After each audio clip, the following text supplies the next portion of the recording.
নমস্কার। আবৃত্তিতে শ্রাবণী রায় বর্মন চ্যানেলটির পক্ষ থেকে সবাইকে জানাই অনেক অনেক প্রীতি, শুভেচ্ছা ও অভিনন্দন।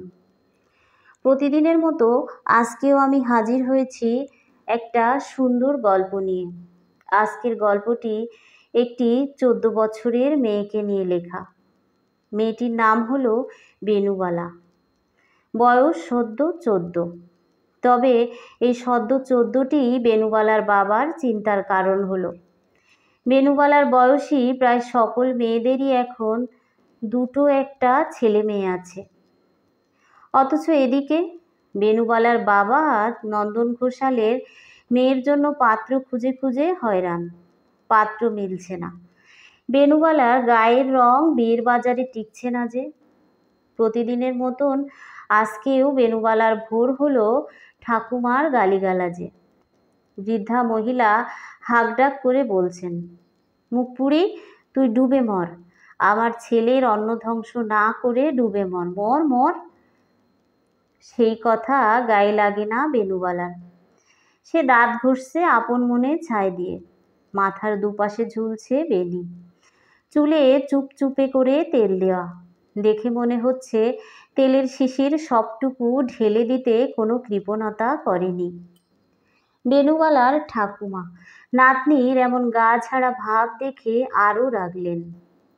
উঠোনে বিছিয়ে রাখা চৌকির উপর থেকে চেঁচিয়ে উঠলেন, দাসের বাড়ির শিউলির বয়স সবে 14, এখনই কোলে 2টা বাচ্চা।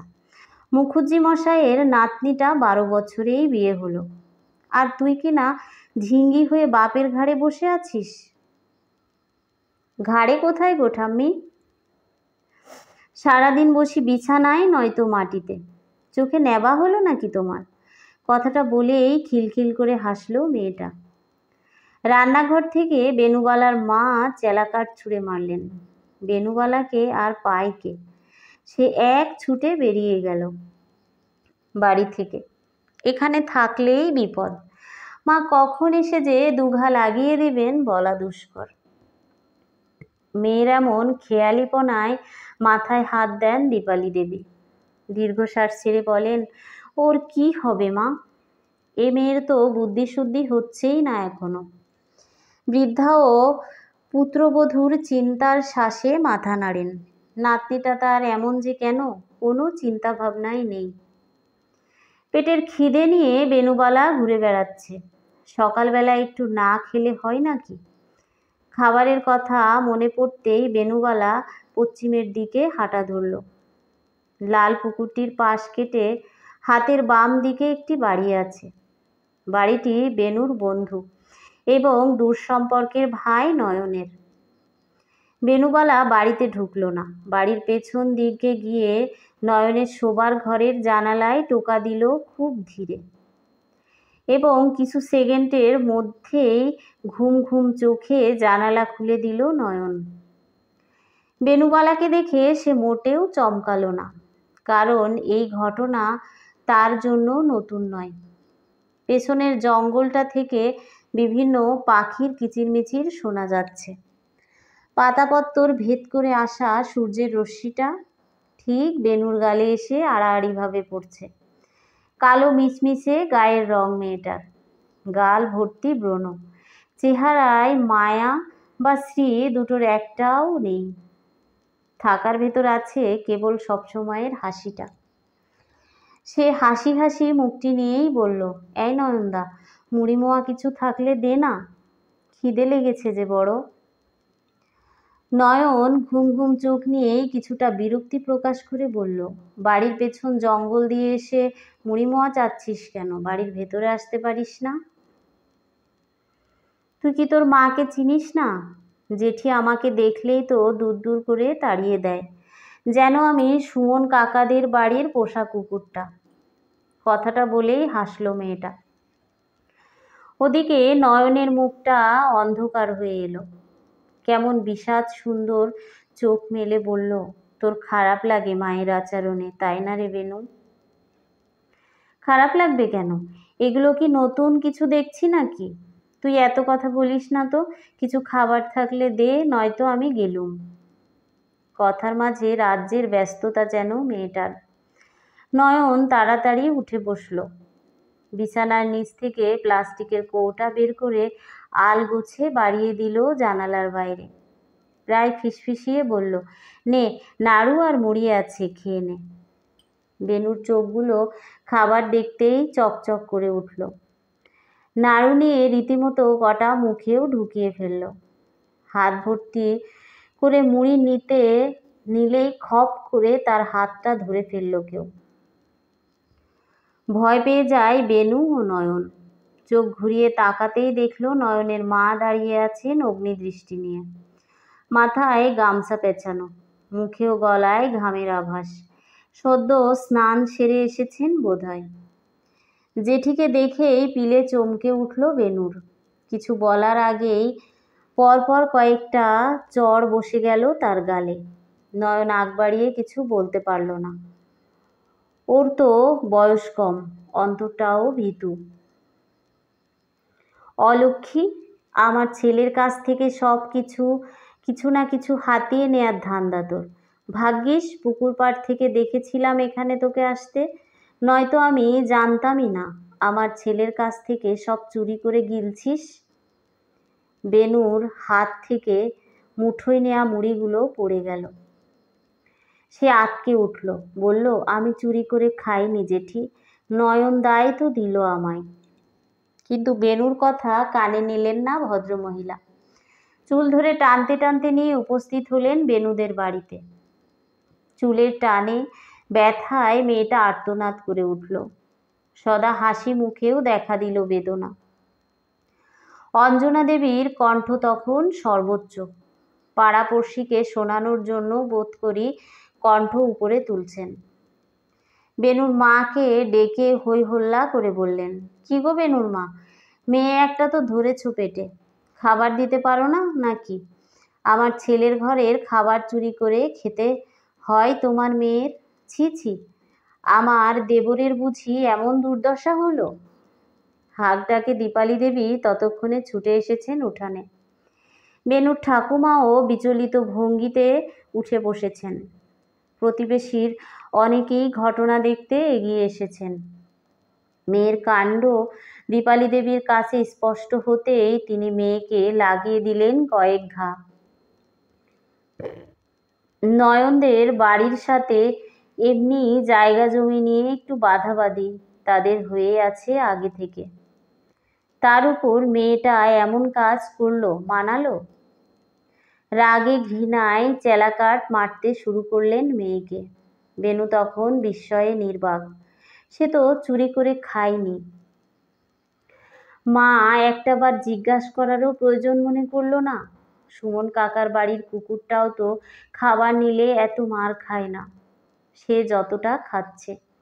ব্যথায় জর্জরিত বেনুর ধুম জ্বর এলো রাতে।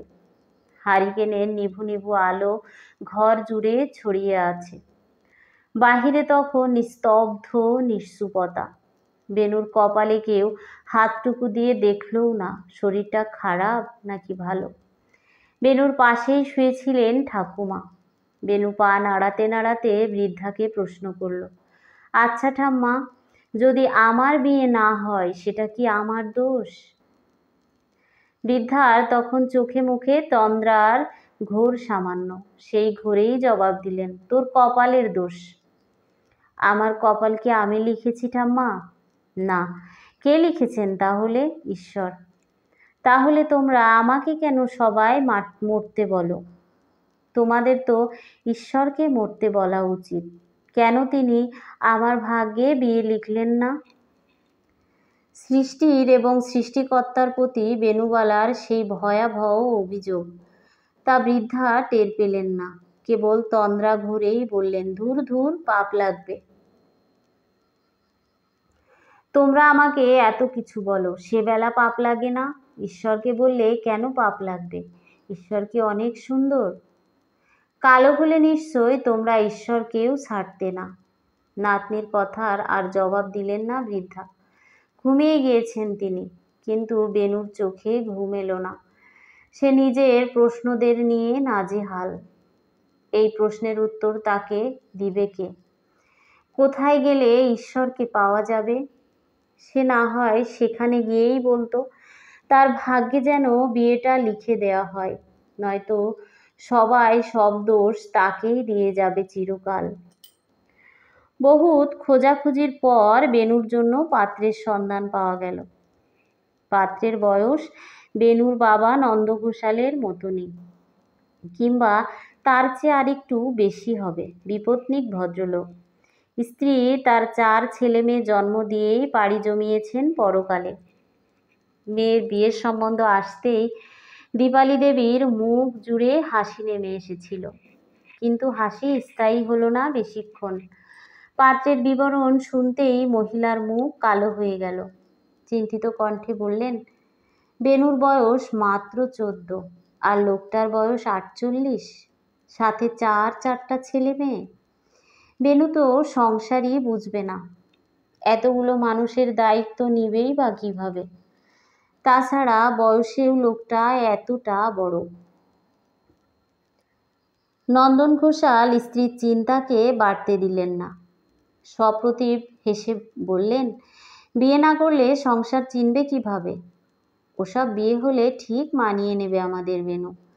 তাছাড়া কম তো খোঁজ করিনি, পাত্র না পেলে কি করব বলো? স্বামীর কথাটিও যুক্তিসঙ্গত বিধায় দীপালি দেবী আর করলেন না। ভালোই ভালোই এবার বিয়েটা হলেই বাঁচেন। চারপাশে লোকজন যা ছিছি করছেন, মেয়েটার বয়স তো বাড়ছেই দিন দিন, রূপ বলতেও কিছু নেই।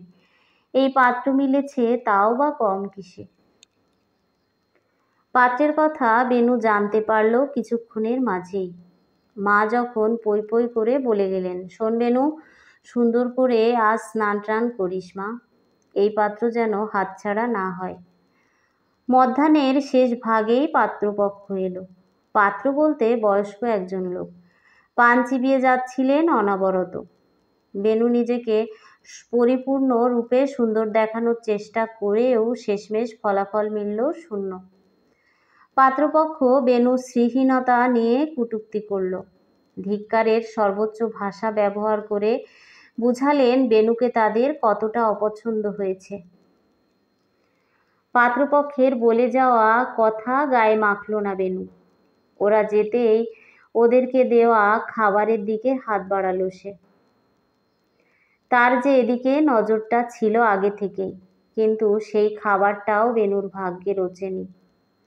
এর আগেই তাকে প্রহার করলেন তার বাবা, তার জীবনের সবচেয়ে পছন্দের মানুষটি। কেবল প্রহার নয়, সাথে উগ্র অকথ্য ভাষা। সারা জীবন কেবল খাই খাই করলি, তোকে জন্ম দেয়াই পাপ ছিল। কেন মরিস না তুই? তাহলে সমাজের কথার বানে আমাদের মরতে হতো না। রূপ গুণ বলতে কিছু আছে তোর ভেতরে? নেই, কিচ্ছু নেই। বাবা ছিলেন বেনুবালার জীবনের অন্যতম মানুষটি, কিন্তু আজ বাবার চিরপরিচিত রূপ বদলে যাওয়াটাই বেনুবালার জীবনের নির্মম স্মৃতিটি হয়ে গেল। বেনুবালা তাজ্জব কণ্ঠে বলল, আমার কি দোষ বাবা? তোর দোষ তোর জন্ম।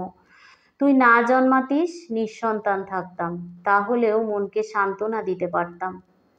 দীপালি দেবী স্বামীকে থামাতে এলেও সেও খেলেন কয়েক ঘা। লজ্জায় অপমানে যেন পাগল হলেন লোকটা। পদ্মার কিনারায় ফুরফুরে বাতাস, বেনুর শাড়ির আঁচলটি উঠছে। তখন অপরাহ্ন যায় যায় ভাব। বেনুর পাশাপাশি এসে দাঁড়ালো নয়ন। ওর বয়স সামান্য, তবে একটু হলেও এই দুনিয়ায় যদি বেনুর দুঃখ কেউ বোঝে, তা হলো এই ছেলেটি। নয়ন এসে বেনুর মাথায় হাত বুলিয়ে নরম কণ্ঠে শুধালো, তোকে পাত্র পছন্দ করেনি বেনু? বেনুর গালে কালছিটে দাগ তখনও স্পষ্ট। মৃদু কণ্ঠে সে বলল, আমাকে পছন্দ করবে কিভাবে বল? আমারে তো রাতের বেলা দেখাই যায় না, এমন মানুষরে কে পছন্দ করবে? কথাটি বলেই খিলখিলিয়ে হাসলো মেয়েটা, যেন তার কোনো দুঃখই নেই এ জীবনে। নয়ন হতাশ কণ্ঠে বলল, তুই ভীষণ সুন্দর বেনু। সেটা তো তোর চোখে নয়নদা। আমি কেবল ভাবি, ঈশ্বর কেন তোর মতন চোখ সবাইরে দিল না বল। কি জানি। এরপর এই বাচ্চা মনগুলো নিশ্চুপ হয়ে গেল। হুট করেই বেনুর কিছু একটা মনে পড়তেই বলল, আচ্ছা নয়নদা, ঈশ্বরকে কোথায় গেলে পাওয়া যাবে? বেনুর বাচ্চামো প্রশ্নে নয়নও বাচ্চামো জবাব দিয়ে বলল, আকাশে। আকাশে কিভাবে যাওয়া যায়? মরে গেলে। শুনেছি মানুষ মরলে নাকি আকাশে যায়। বেনুর মুখ চকচক করে উঠল। সে নদীর কিনারায় ছুটে যেতে যেতে বলল, নয়নদা, তাহলে আমি ঈশ্বরের কাছেই যাচ্ছি। তাকে গিয়ে জিজ্ঞেস করব, তার দুনিয়া এত কঠিন কেন? ভাগ্য লিখলেন তিনি, অথচ সমস্ত মার জুটল আমারই কপালে। কেন তার দোষে আমি মার খাবো? কালো রূপহীন তো তিনি আমারে বানাইল, অথচ বাবাই বলল দোষ নাকি আমার জন্মের। আমি তারে জিজ্ঞেস করব, কেন আমার জন্ম হলো? কেন এই দুনিয়ার সকল মার আমার কপালে লিখলেন? সব আমি জিজ্ঞেস করে আসব। নয়ন চমকে গেল। বেনুর পেছনে ছুটতে ছুটতে বলল, বেনু, তুই সাঁতার জানিস না, নদীতে নামিস না, তুই মরে যাবি যে। বেনু দাঁড়ালো, হাসতে হাসতে বলল, কে বলেছে বেনুবালা বাঁচতে চায়? পরের জন্মে ঈশ্বর যেন আমারে সুমন কাকার বাড়ির কুকুরটি বানায়, সেটাও আমি বলবো নয়নদা। মেয়ে হয়ে খুব খিদেই কেটেছে, খেলেও পাপ লেগেছে। পরের জন্মে কুকুর হব। ঈশ্বরের সাথে আমার অনেক কথা বলার আছে, অনেক অভিযোগ জমা। এই দুনিয়া অনেক কঠিন, অনেক। কথা থামল। তারপর ঝুপ করে শব্দ হলো স্রোতস্বিনী পদ্মায়। উজানের স্রোত। কতক্ষণ বেনুবালাকে হাবুডুবু খেতে দেখা গেল। নয়ন চিৎকার করে ডাকতে লাগলো। চারপাশে তখন কেউ নেই। বেনুবালার ঈশ্বরের কাছে যাওয়ার সব রকমের পথই যেন খোলা ছিল। এরপর নয়ন দেখল কিভাবে মৃত্যু রূপহীন বেনুবালাকে আগলে নিয়েছে তার বুকে। মৃত্যু কিভাবে শেষমেশ ভালোবেসেছে মেয়েটাকে। সে কালো ফর্সার ভেদাভেদ করেনি মোটেও। শ্রীহীন বলে ছুঁড়ে মারেনি।